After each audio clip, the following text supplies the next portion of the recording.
మిథున రాశి వారికి ఈ వారం 9వ ఇంట్లో శని ఉన్నందున మీరు పని మరియు విశ్రాంతి మధ్య సరైన సమతుల్యతని కలిగి ఉండడం చాలా ముఖ్యం. అటువంటి పరిస్థితుల్లో మీరు చాలా కాలంగా ఏదైనా వ్యాధితో బాధపడుతుంటే ఈ సమయంలో మీరు దాన్ని పూర్తిగా వదిలించుకోగలుగుతారు. ఎందుకంటే గ్రహాల యొక్క అనుకూలమైన దృష్టి మీకు అనేక వ్యాధుల నుండి బయటపడడానికి సహాయపడుతుంది. అలాగే ఈ సమయంలో మీరు మంచి ఆరోగ్యాన్ని పొందుతారు. ఇంకా మీరు మానసికంగా కూడా సమతుల్యతతో ఉంటారు.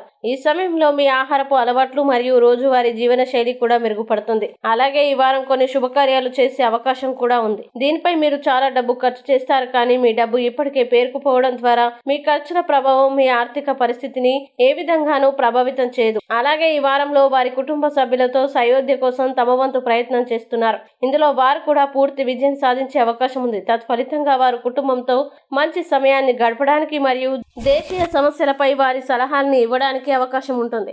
అలాగే ఈ సమయంలో మీరు ఇంటి యువ సభ్యులతో మీ సంబంధాన్ని మెరుగుపరచగలుగుతారు. ఇక మిథున రాశి వారు ఈ వారం చేయాల్సిన పరిహారాలను గనుక చూసినట్లయితే ప్రతిరోజు విష్ణు సహస్రనామం అనే పురాతన వచనాన్ని జపించండి.